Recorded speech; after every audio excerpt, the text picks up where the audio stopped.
Hi, thanks, Joan.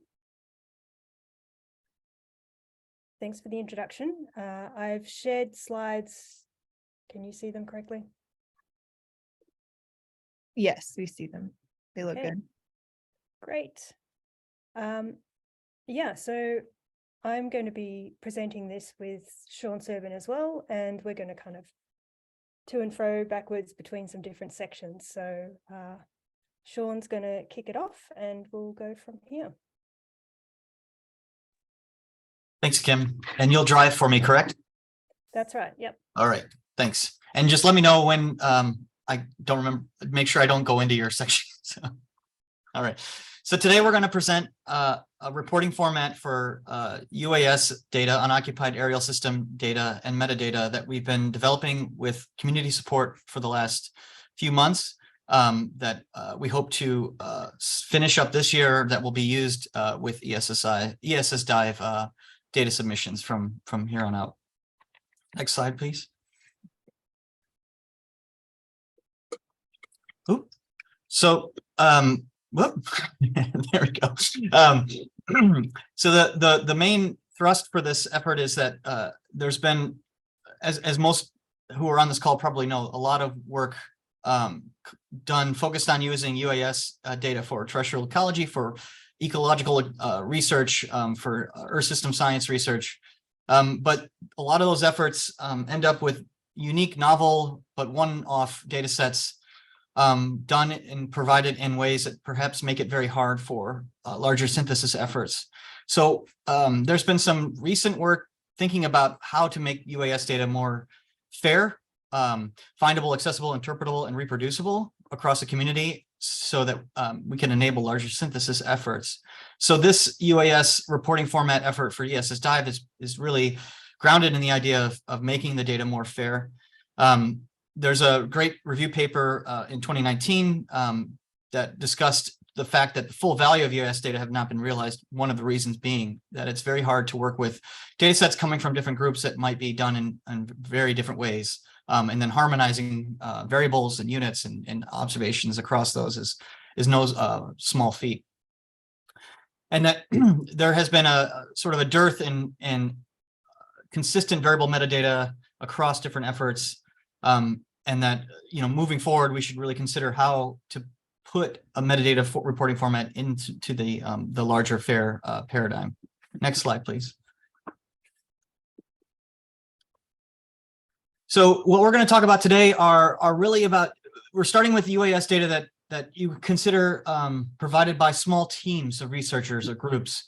So we're thinking things, somewhere around the 55-pound limit for Part 107 FAA, but a little bit more broad than that, but not all the way up at this point to those types of platforms that would require a large team of support to operate, such as the DOE ARM Arctic Shark platform. We're really thinking about small handheld or small platforms that can be flown by 2 or 3 people that might form the basis of a small research team, and the types of data that they might be collecting over different features and how they might want to report that data to be used in a publication, then more broadly with the larger community. Next slide, please. Yep. So the idea is to make it modular, that we would basically inherit or pull in other reporting formats that are relevant to this larger effort. So we're not recreating the wheel, that our effort is compatible with existing ESS-DIVE formats. Moreover, not just being compatible or integrating existing reporting formats in ESS-DIVE where relevant, but also considering how our reporting format leverages ongoing and established standards in the community, establishing conventions. So for example, time and date reporting should follow a standard ISO standard, ISO 86001, for example, or if you're reporting that you've created a map or you have data that is spatial in nature, it be reported with a consistent convention of how that is used in the community, including, for example, EPSG codes, so that any program that might be reading your data knows exactly how to load that spatial information, what projection it's on, what data it's using, and it's not having to, you're not having as a user to develop your own operation operator between to convert a non-standard convention to a standard convention for data usage. There are multiple levels within ESS-DIVE, and here we're specifically targeting this domain-specific format for UAS data. Next slide, please. Through this effort, we've been researching existing efforts that have been done in the past by different agencies or groups. We've looked pretty hard for an existing standard. There were pieces of standards throughout, but there had not yet been a single standard to build on or even to integrate on top of through this effort. So we've taken parts from different groups and past efforts and integrated into this new standard for ESS-DIVE with the goal of aligning it with existing common elements within ESS-DIVE, which I think we can go into more later if anyone has questions in terms of what other reporting formats we're integrating into this. And then, of course, the whole effort has been open to the community using the ESS-DIVE GitHub space, including discussions, as well as putting all of our updates to the reporting format as it's evolved in the GitHub, that anyone can see the development of that over time. And the final version of this first release will be released through GitHub and provided as a proper GitHub release so that it can be cited and used with the DOI in the future for anyone who's going to accept and utilize this reporting format for drone data. Next slide, please. So at this point, real quick, we want to just be able to ask if there were any questions so far on what the scope and our approach so far has been for developing this reporting format. If not, we can wait till the end as well, or throughout. But please feel free to ask questions as we move along. Okay. I will continue over now. So I'm now going to give everyone a bit of an overview of how the reporting format is structured. It's quite different to some of the existing ones that have been available already on the ESS-DIVE reporting formats. So there's going to be three main sections to this reporting format. And the first is looking at specific metadata for UAS work. So there's 4 metadata categories to capture UAS flights and mission details. Then a separate section is looking at how to describe data products. And we've coming up with a system of processing level classifications to enable users to identify the types of data products that they might be interested in. And the third component of the reporting format documentation is a bunch of supporting materials, including descriptions of the scope and instructions for use and templates. So first, I'm going to outline our metadata categories. So the 4 metadata categories are looking at capturing details of the flight campaign, then specific mission details, so that's details of individual flights, describing the UAS platform that's used to capture the data, and also describing all of the individual sensors that might be mounted on that platform. And for each of these categories, we've developed a table using the headings that you can see down the bottom here. So each variable will be given a requirement level, the sort of recommended, optional, or not applicable. The unit or the format of the entry is described. There's a fuller description of what that metadata element is comprises, and then some examples. So just to step back before I get into the details, this question of how much is needed has come up a lot in our discussions in developing so far, and there's a real challenge with balancing desire for lots of detail and really thorough recording of what's happened with that ease of use question. So we're going with a fairly flexible approach, and all of the metadata variables have been assigned a requirement level from required, recommended, optional, or in some cases not applicable with the sensor metadata. So now the actual content. So for flight campaigns, this is the broadest set of metadata describing the project. Many of these required fields, as indicated by the black dot, actually line up with existing ESS-DIVE project or sample ID variables. And yeah, the idea of this category of metadata is to just capture the sort of the broad picture of what the flight campaign was about. Secondly, looking at the details of the flights, these are each individual takeoff and landing recording, just to get all the details of that, which will then be required to use for processing of the data further on.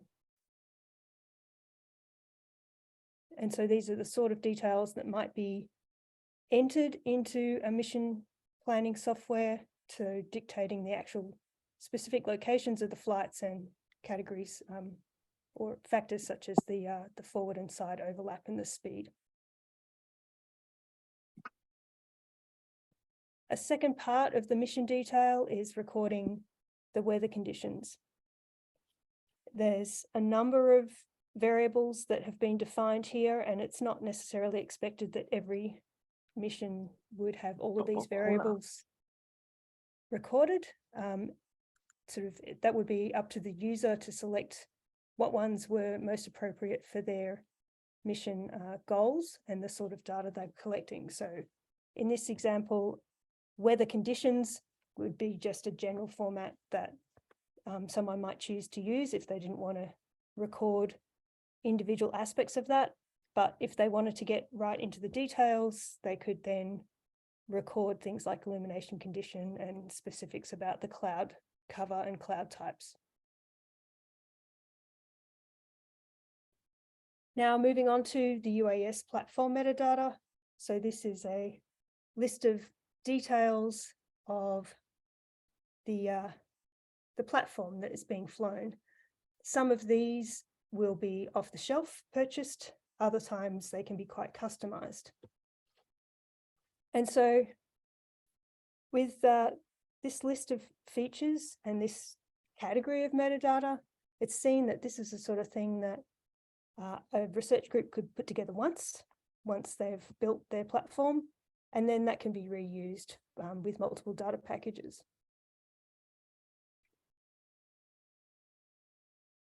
And now coming to the sensor metadata elements. So this is where there are potential for a lot of variables to be used if the user wants to capture that detail. And we have made specific recommendations for red, green, blue cameras, thermal cameras, point spectrometers, imaging spectrometers, and LiDAR sensors. But in doing this, we've created a generalized list of variables that can then be chosen from to create metadata records for unique or new sensors.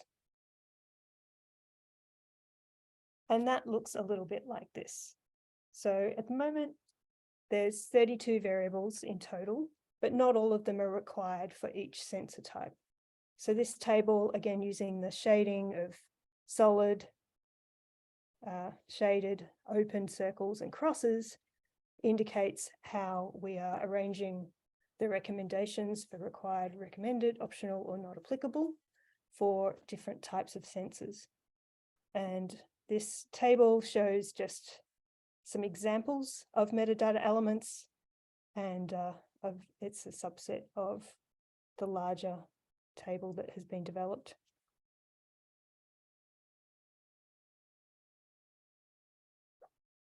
And as part of the sensor metadata, we intend in the final documentation on GitHub to provide CSV templates of at least the minimum recommended metadata for each of the standard sensor types, so people can just kind of grab that and download and fill in without having to do too much work. And then, as I mentioned before, for platforms and sensors, once you've purchased that equipment and established these CSV tables for each piece, then they can just be reused over and over. And this table here is an example of what we expect that metadata might look like. So this is for a point spectrometer. The variable name and metadata at the top is just the file headers, and then center type, make model, serial number, calibration date are examples of the required metadata elements for a point spectrometer. So this is how it could be presented. And at this point, we'll pause if anyone has any specific questions about metadata categories.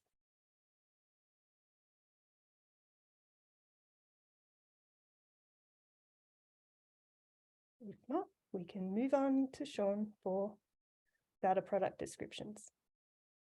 Okay, thanks, Kim. Up to this point, we've discussed the reporting formats for the actual metadata of the platform, the flight, the campaign, and the higher level instrument descriptions. We've also been developing and thinking about how to create a structured processing level classification set of metadata that allows a user to understand the levels of processing and how the data was provided and the provenance of each data product that might be submitted in a UAS submission. Next slide, please. So if anyone's ever used NASA data, you might be familiar with level processing schemas. We've tried to adopt that the best we could, though I will say that it's a little challenging with this being a non-specific mission concept like NASA tends to have. And instead, we're talking about UAS platforms that may be collecting all sorts of different instrumentation measurements using various different types of instrumentation. The same platform potentially collecting multiple different types of data, from be it point or imaging or both.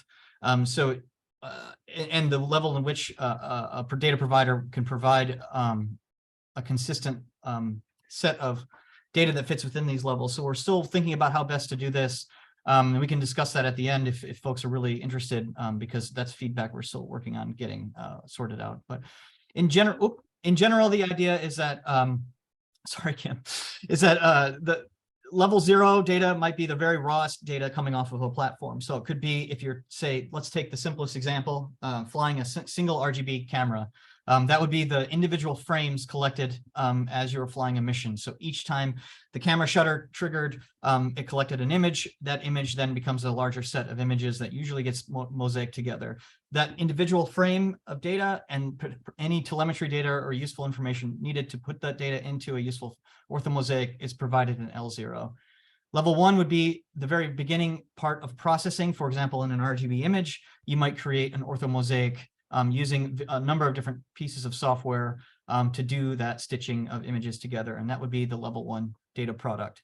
Next slide, please.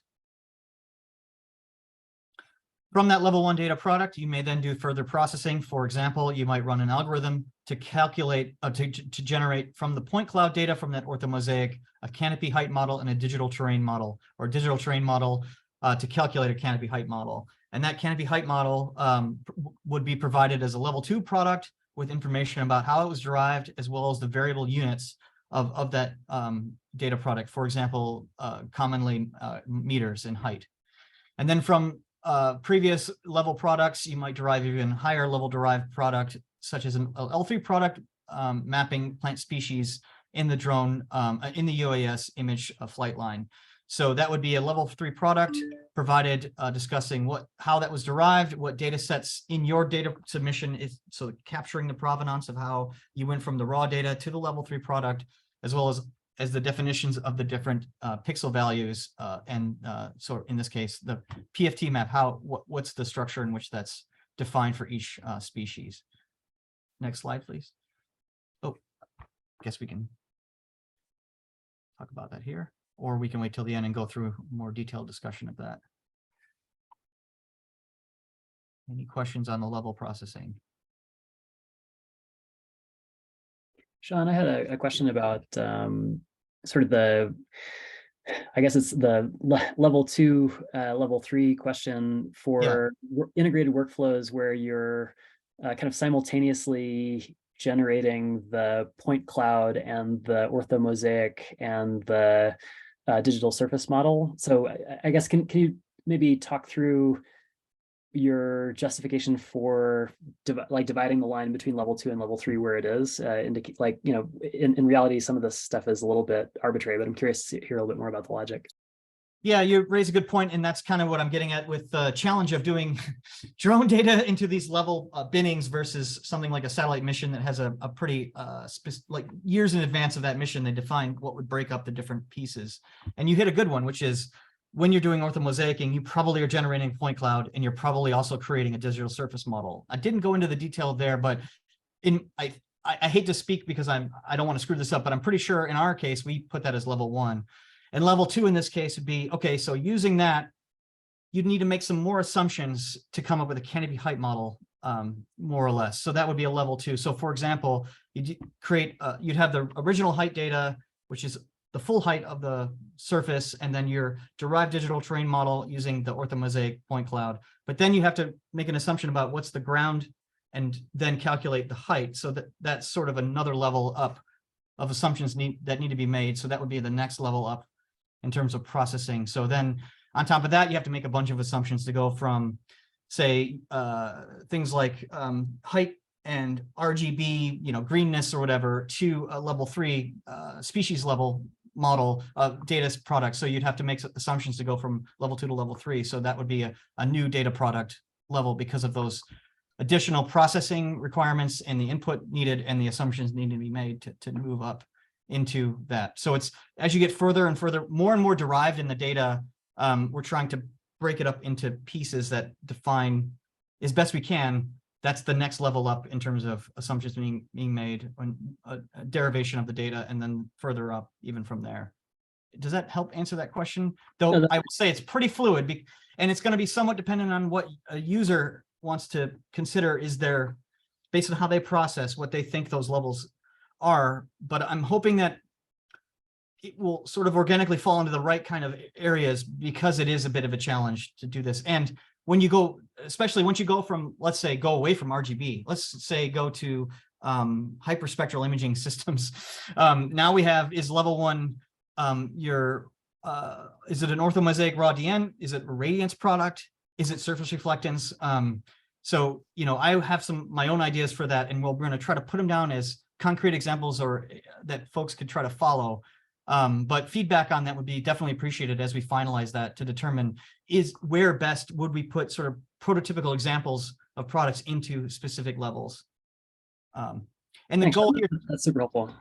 Okay. And the goal here too is, again, that provenance. And also if there's someone using the data who want to go back, they know where this data connected to this data, which connected to this data, which is another reason for those levels. Okay, so I don't want to beat a dead horse, but just so that I've got the this clear in my head. So level 1 is essentially raw sensor data. Level 2 is processing that occurs in order to convert raw measurements into sort of the first spatial maps. And then the level 3 products involve additional, oh, sorry, no, I'm getting that wrong. So yeah, so level 2 is, oh yeah, and then so level 1 is basic post-processing, and then level 2 would involve some additional assumptions, for example, about exactly how to generate a DTM from a point cloud that would result in a derived product of a higher level. Yeah, and there could even be a level 4. I mean, yeah, we're really trying to think through how to fit this around a very broad degree of UAS data sets and products that the community is going to be generating or does generate regularly. So I definitely would suggest, if you know, there's a discussion space in the GitHub, and if you have input, we'd love to hear it. And also, if you can help us make sure that there's no ambiguity in that in the examples that we can put together, that would be really helpful, especially hearing how you're thinking about what a level might be, and whether or not level 0 to you is different than the way we interpreted level 0. That's useful feedback. I'll just comment here, part of the purpose of this processing level structure is to enable people to perhaps make multiple data packages from a single mission. One thing that we've found collecting our data is often, you know, you obviously you have the raw level 0 data straight away, but sometimes developing further products can take time, or it's reliant on other, other data inputs like external to the UAS mission. And so this enables people to archive different data packages based on the same original data, but recognizing clearly that they are different and progressive products rather than multiple. They're not new versions of the original data, they're separate entities in themselves. And coming back to Terry's question about capturing provenance, an element of that would be if the different processing levels were submitted to an archive as different packages, then the provenance would be captured as part of citing the previous data packages. Within a single data package, that would be part of the level product description, saying what the data is and how it's been processed.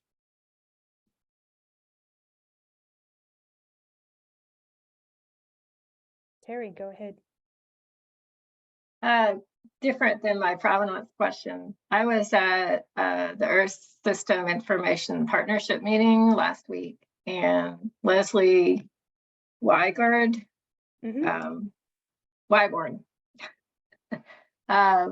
had a poster on levels of processing and how to break those up. And she's dealing with a lot of UAS data.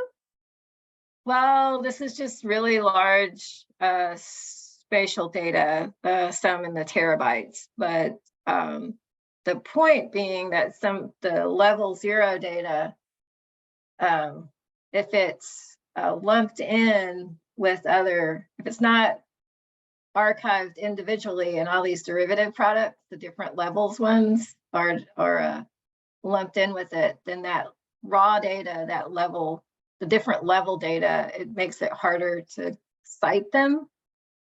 So like if you had the level 0 data that had its own DOI, or the level 1 that had its own DOI, then it's easier for other people who are making. Did we lose Kim? Yeah, I'm a little worried we just did. Uh-oh. Continue. I can try to answer or keep going while reconnecting. Yeah, she was just making the point that if you have them broken out, then like the person or the group that collected level 0 data, if their product was absorbed into other data citations, but yet someone went in and used the raw data for other derivative products, then there's no way to cite them. The people who are if they're separate groups that are developing this data, then those people who collected that initial data hardly ever get recognized for the work that they've done, because there's no way to cite that initial data. Yeah, I'm trying to think how that would, in this case, I guess I envisioned that the initial data would have its own DOI, and so you'd cite that DOI. I think the point that Kim was making, that is a larger issue that may be somewhat different than that, that you're describing, is it's the same group that's probably needs to come back and provide new versions of the, sorry, not new versions. Version is the wrong word. Sorry, don't get confused. Provide another level on top of that. And so they will be building on that. But as Kim mentioned, sometimes we have external requirements like waiting on some sort of definition for how to define the species classes. So we have to wait till that's finished to be able to do the next map. So we'd be building on that and then providing another level. So we don't want to have to wait to contribute all of our data because there's this dependency. We'd want to be able to, for a number of reasons. One, for data redundancy, we don't want to lose all of our level 0 data if there's a serious problem with where we're archiving, we have it locally. So we're archiving it for posterity. And second, so that data sets are available online. Other teams can use them if they want to do their own work with it, especially if you have collaborators that want to use the data, but there's no easy way to share the data because it might be large data and not easy to move around. And then, yeah, I guess those are the two right now. Joan, sorry. did you have a? Yeah, I just wanted to say, and maybe you've thought about this a little bit, I'm not sure, but one thing to consider is a like a standard approach for related identifiers. So you could have, we're kind of working on this for ESS-DIVE in general, like how to handle related data sets and like using related identifiers, which is how like DataCite tracks citations. They do this through related identifiers. So it's a related identifier, a resource type, like whatever, usually it would be the data set when you're dealing with related identifiers on ESS-DIVE. And then a relationship type, which can be something like is cited by or is derived from. So we could kind of discuss that at some point if you think that's relevant here, which I think it should be. Yeah, actually, I'll let Charu talk, but I think that I didn't know that, but that would probably solve this issue. Yeah, I think Deb had to drop off, but I wanted to also say that she's working with AGU on complex data citation sort of solution, because we have sort of many cases where this is not the only case where there's some original product and you build off lots of derived products. You know, we have cases even within the DOE complex, for example, Ameriflux would be a classic example where this happens. So actually, I think this has gotten broad recognition within the community to the point where AGU is working with journals as well as other data repositories to try and come up with a systematic solution. And Deb is leading, actually, she's pretty engaged in that process, one of the leaders of sort of the solutions here. So hopefully we'll have, you know, we'd want to work through some of these cases. And if any of you are interested in this complex data citations, maybe we'll have Deb do a webinar at some point, because it's really important for our community to get that credit. Yeah, and they're compiling use cases right now, and I think this would be a good use case. I'll put the link in the chat of this group. Yeah, that's actually really useful, and I think this would be a good use case. I think moving forward, the short-term goal would be to make sure that this effort is doing everything it can to future-proof how to integrate into that how do you call it, complex data citation architecture. Make sure we don't miss anything important that we'd have to go back and amend later.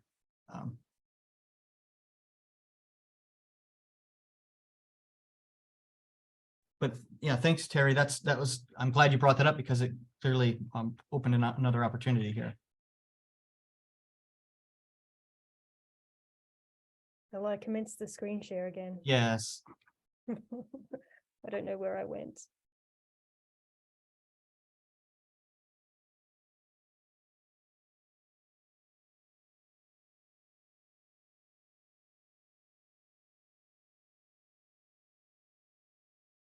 Okay, so lastly, I was going to talk about the other materials that are part of GitHub, including the instructions and how we go forward from here. So currently on the GitHub is a description of the project scope and how to give feedback on what we've done so far in terms of the draft format. So there's a couple of different mechanisms for that, including directly on the draft document, which is a Google Doc, and then also using the GitHub discussion features or issue features.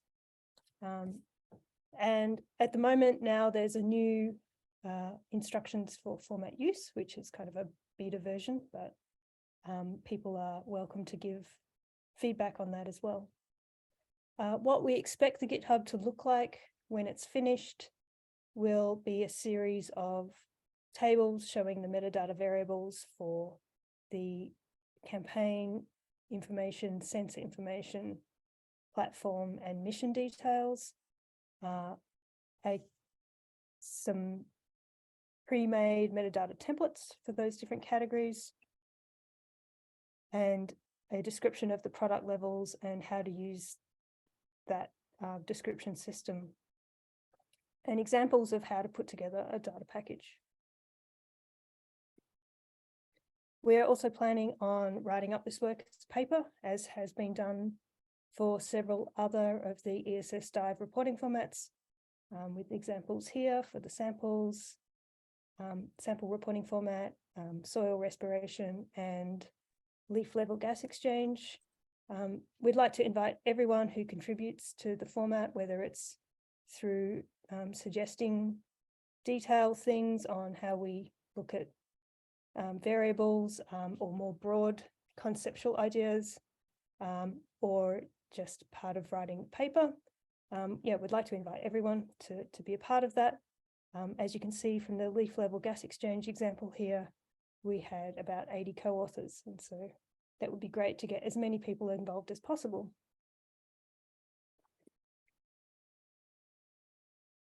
So just as a last slide here, summing up where we're at and what we're looking to do, I think we're going to be open to receiving feedback and refining the details for just the next couple of months. As I mentioned, either through commenting on the draft document, using GitHub, email, phone calls, whatever your preference is. And we plan to have this all finished and published on ESS-DIVE as the first version by September this year. And here is a link to get directly to the GitHub, or you can navigate there via the links on the ESS-DIVE website. So thanks.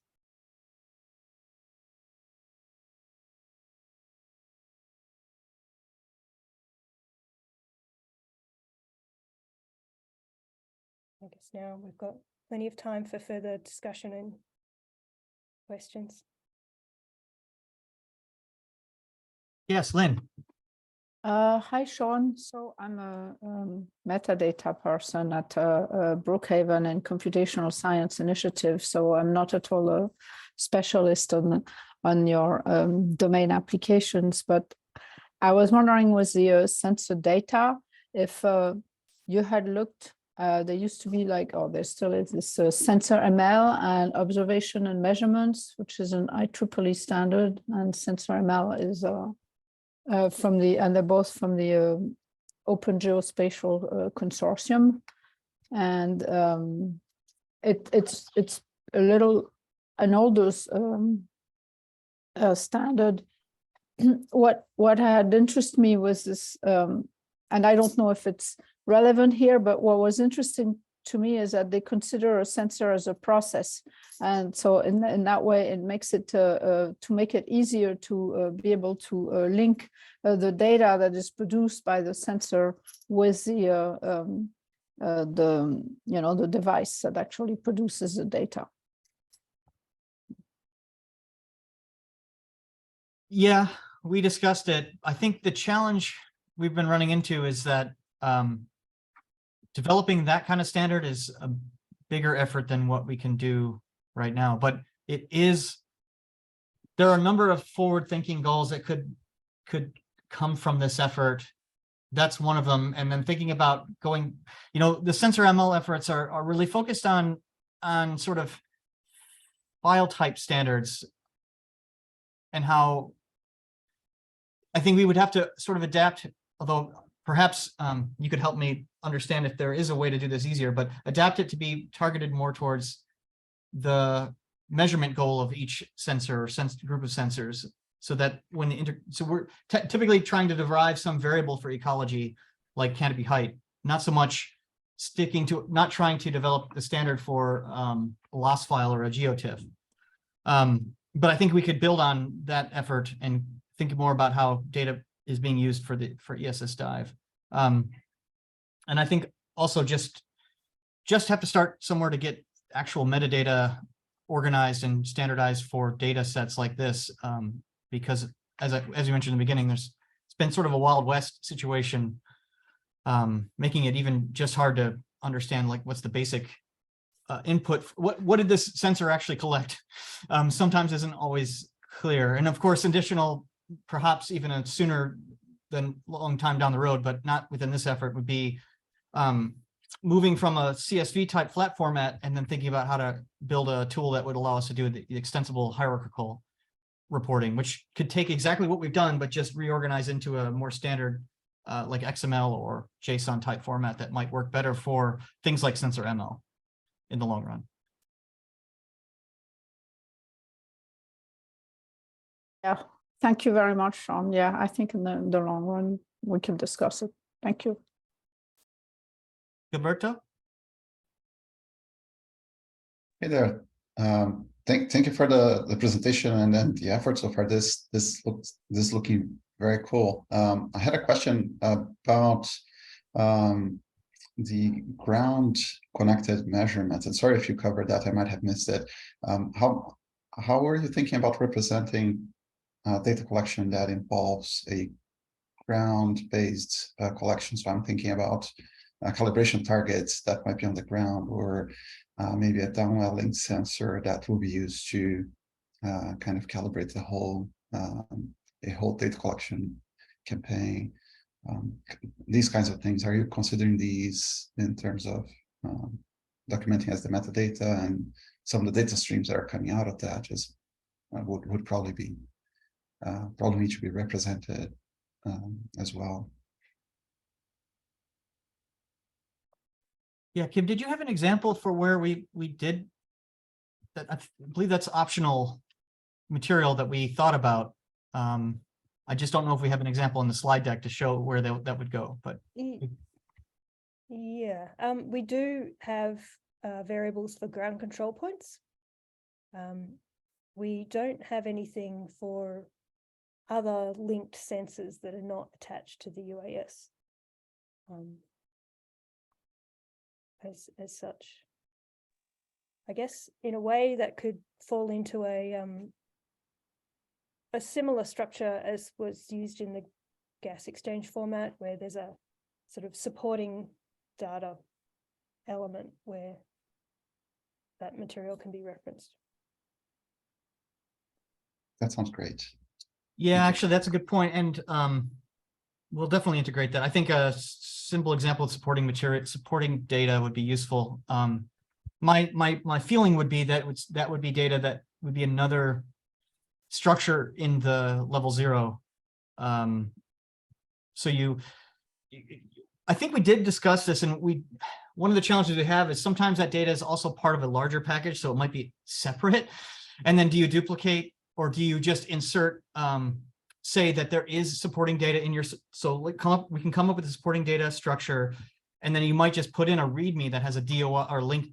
So the complex data structure would, complex data citations would help for that, because now we'd have a DOI that would link to another separate submission, and it would be clear how what data in that submission fits into the, as you described, are there ground calibration target data that need to be used in the post-processing? Is there a downwelling sensor that was collecting data that wasn't used or would be used with the calculation of surface reflectance, for example? So I think we should add, we will add as Kim described, I think there's a template for that shouldn't be too hard to integrate. And then we'll come up with I think an example of how that might work, and probably get your input and others to let us know if that seems to make sense, and if it's missing anything. That's great. Thanks again.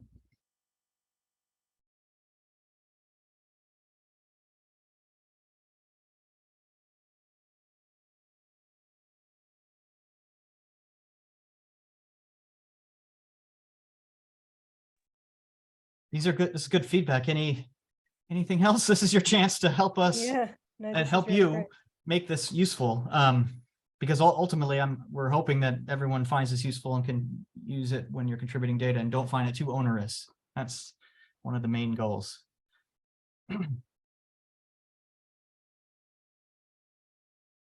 I guess something that Gilberto's point brings up is that in the structure of ESS-DIVE reporting formats, a data package can actually utilize multiple reporting formats. So if you were to include your supporting ground data as part of a single data package with UAS data, it's possible that ground data will use a different reporting format to guide the structure of that, whether it was, I don't know, some soil data or some plant trait data.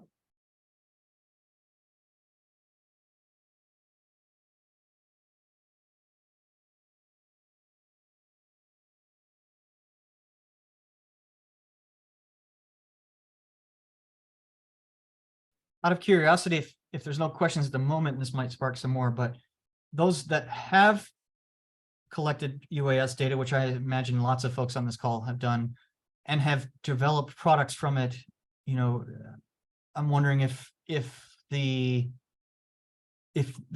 followed a similar kind of processing chain and you capture the chunks at the different periods. So as you move from raw to the next level to the next level, or is this a new kind of way of thinking about possibly doing it?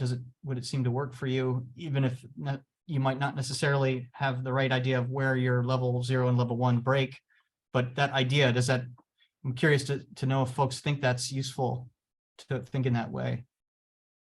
In terms of another reason that I should mention of doing it like this is that, you know, we've also been experimenting with perhaps the new way that large data on ESS-DIVE would be stored in this tier 2 system, which is more open, accessible, rather than providing data as archived files, but keep maintaining folder structures so that you can access pieces of data in your workflow. So for example, you might want to have a scripted workflow that grabs certain data by direct URLs from ESS-DIVE of different processing levels to create some new product.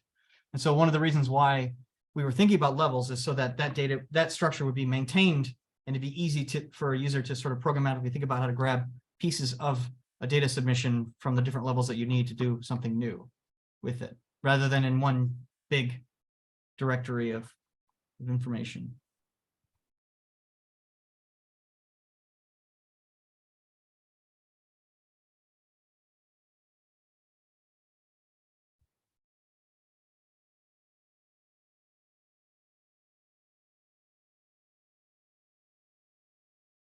Kim, to answer, are you not for, okay. I think we have a spot too. We've put in something for capturing the COA and other materials that Terry brings up. Is that right? In the campaign metadata? Yeah, so there's a section that asks about permitting and things like FAA registration.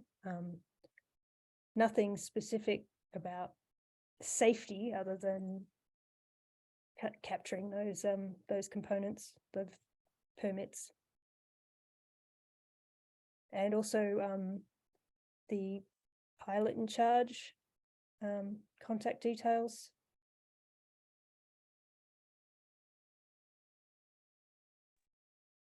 Shannon, I don't know how to answer that directly, because I guess if we're thinking about ESS-DIVE, that would not be something I can answer. Charu's on Actually, Shreyas is able to answer. I think he could perhaps talk a little bit about the tier 2 data storage that. Yeah, I mean, I think in some sense the tier 2 data.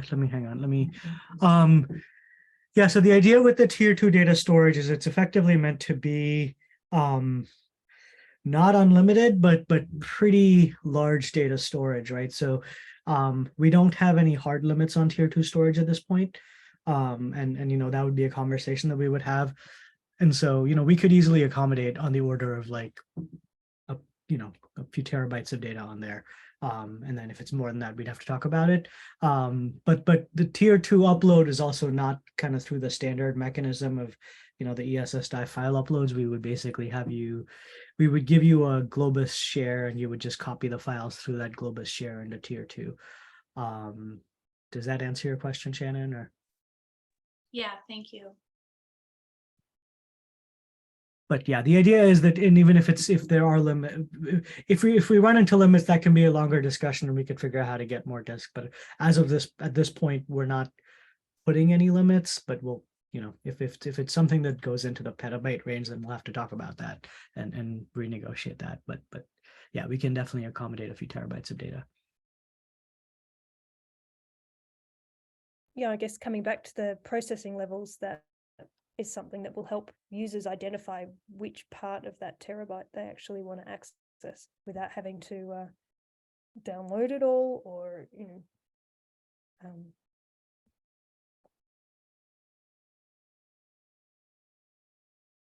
So was that a question for me, or was that a more general?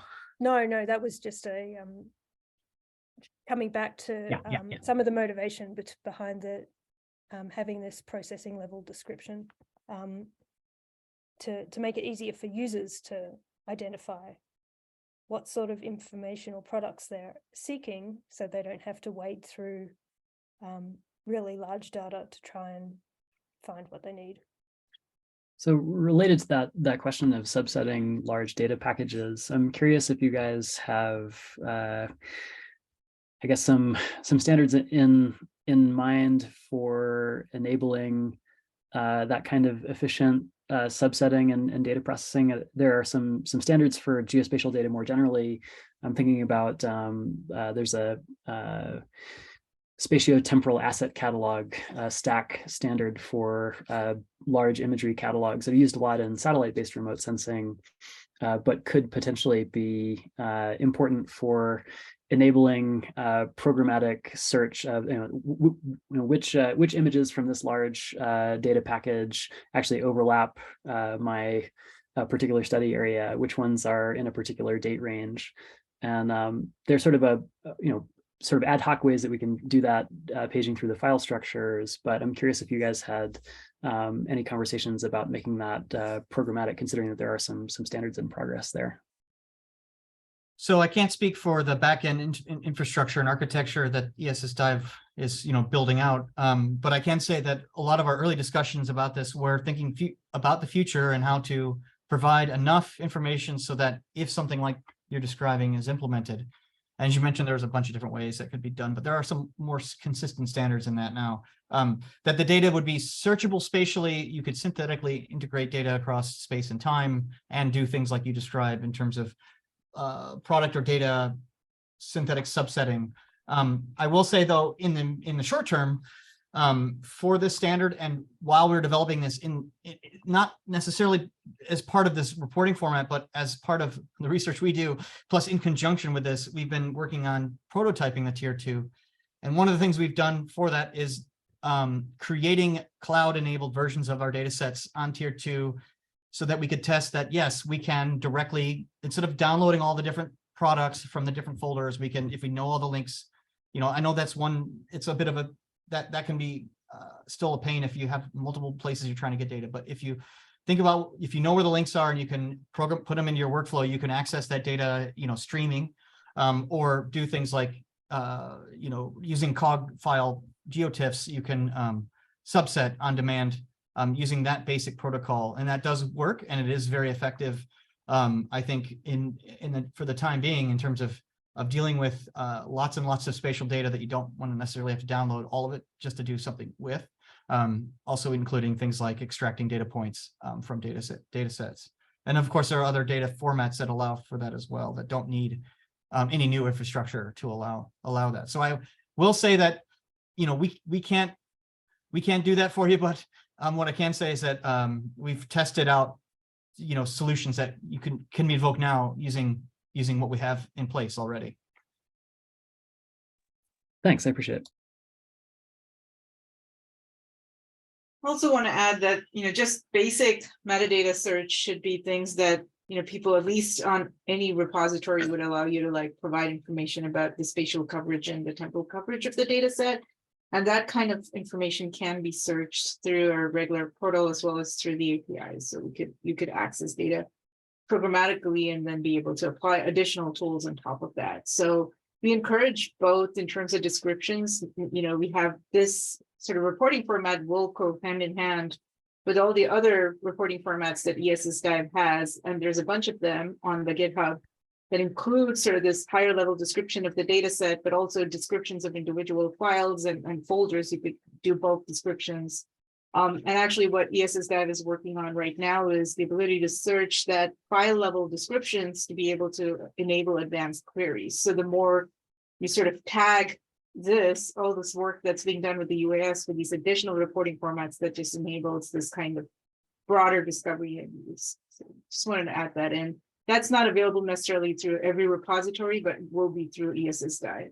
But I just made a comment that some of the work that Shawn and Kim are doing, they don't have to be specific to ESS-DIVE. Within ESS-DIVE, we have additional tools that can really leverage these reporting formats because we have an ecosystem of them across a variety of different data types. But the idea is that this is pretty general and broadly used in whichever data repository you choose to store data with for UAS data. So hopefully we can contribute this back to the informatics community that's interested, because as they've pointed out and done extensive research on, there really isn't a standard in this space. So it feels like it was a big missing gap.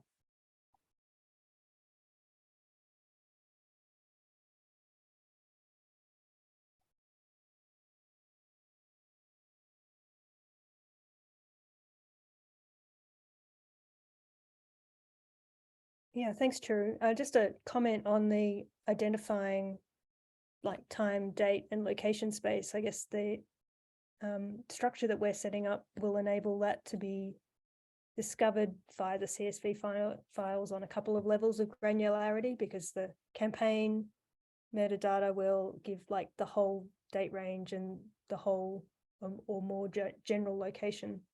And then the flight details or the mission details will enable that to be kind of drilled down into to identify dates and times and more specific locations.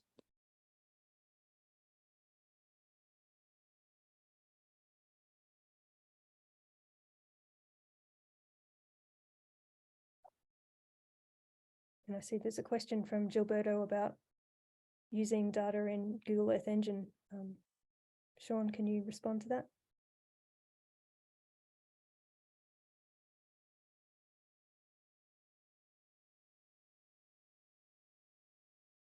Yeah.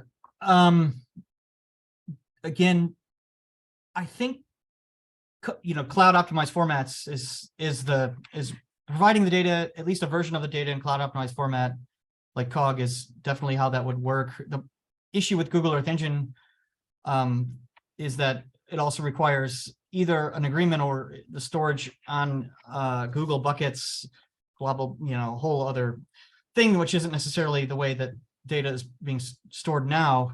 So it's a little more challenging to do that straight from the ESS-DIVE.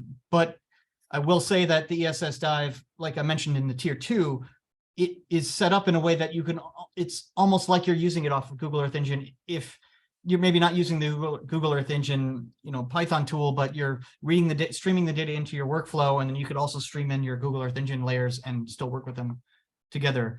But to actually park it as a catalog on Google Earth Engine is a whole other ball of wax that we can't tackle here. But I think we have been thinking about how if in the future there was that effort, the data could very well be migrated over, again, if we stick to some standards that we've put forth as recommendations.